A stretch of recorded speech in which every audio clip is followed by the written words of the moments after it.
So, quite a few people asked me if I was going to do a speech, and I hadn't planned to, so I had to have a think. And woke up in the middle of the night one night thinking, oh, what would I say? And I nailed it first time. But I realised there were so many special people and far too much to say. And as Dad's alluded to, and as a lot of you know, I'm not concise. And if I'm going to talk about someone, I want to do it justice. So I was like, I know, Andy, I haven't got, I'll take up the whole speech time. So we can't have that.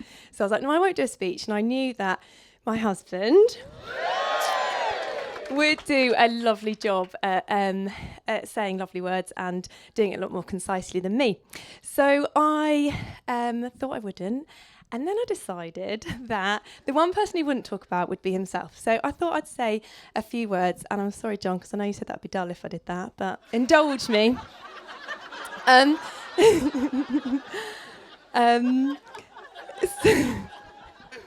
So as you know, it's taken me a while to find someone I want to spend the rest of my life with.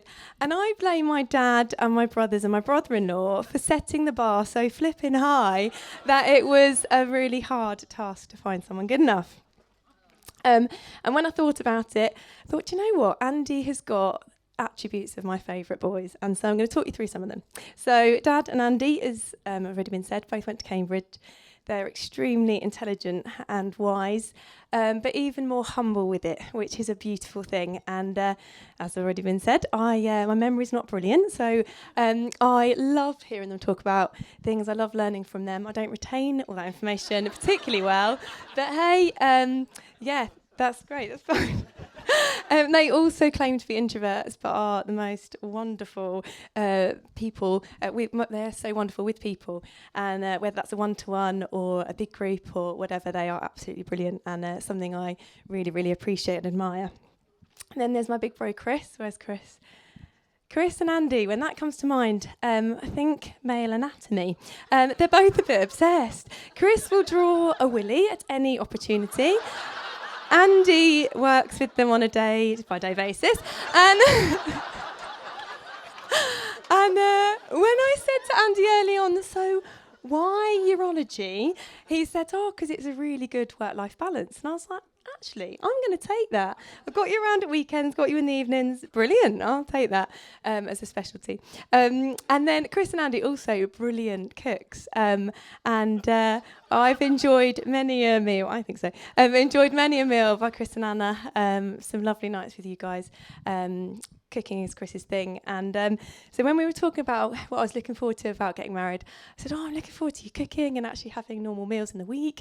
And then I soon said, but the only thing I'm a bit worried about is that I might become de-skilled. And then I realised very quickly that my culinary skills, I didn't need to worry about them becoming de-skilled because, they're not very existent. So, I love cooking with Andy and learning from Andy. Then comes Richie Rich. Where's Rich?